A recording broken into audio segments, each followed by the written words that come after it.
हिमाचल के मुख्यमंत्री Sukhvinder Singh Sukhu guest faculty teacher policy पर उन्होंने रोक लगा दी है, क्योंकि ये कहना है कि दोबारा से ये पॉलिसी बनाई जाएगी।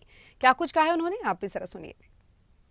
वैसे गेस्ट फैकल्टी के बारे में लोगों को गलत फहमी है। होता क्या कि एक हफ्ते के लिए टीचर छुट्टी चला जाता है। एक हफ्ते की टीचर छुट्टी लगता तो उस साइंस क्लास या आर्ट्स क्लास का एक हफ्ते तक बच्चों की पढ़ाई नहीं होती। जब मैंने ये पाया कि क्वालिटी एजुकेशन में हिमाचल 18वें स्थान पर पहुंच गया है, तो उसके पीछे मूलभूत कारण क्या है। जब मैं मूलभूत कारण किया कि टीचर्स की काफ़ी लोगों की ट्रांसफ़र इधर से उधर होती रहती है, तो एक एक हफ्ते 10-10 दिन तक टीचर नहीं होते हैं।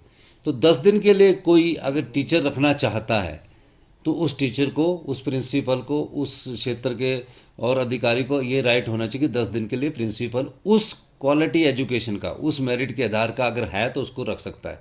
मेरिट क्या है? 75% +2 में होनी चाहिए, 65% बीएड में होनी चाहिए। अगर कॉलेज में रखना है 10 दिन के लिए तो उसके लिए मेरिट क्या है? वो नेट सेट क्वालिफाई होना चाहिए, जेआरएफ क्वालिफाई होना चाहिए। उसको उन्होंने गलत समझ लिया। उन्होंने गलत समझ लिया कि ये पता नहीं सालों, 1 साल के लिए रख रहे हैं, 2 साल के लिए रख रहे हैं। ये पीरियड बेस्ड आवली हम पॉलिसी लाए हैं। अभी इसको फिर जब इसका हुआ तो कहीं ना कहीं कन्फ्यूजन कहीं से हुआ, तो मैंने उनको बोला कि अभी ये जो पीरियड बेस्ड आवली पॉलिसी है इसको अभी रोक दिया जाए, और मेरे से चर्चा करने के बाद और जब एजुकेशन मिनिस्टर आ जाएंगे उसके बाद ही इसको हम आगे अमली जामा पहनाएंगे। ये सिर्फ इसलिए रखा जा रहा है कि पीरियड बेस में पैसे फिक्स नहीं है।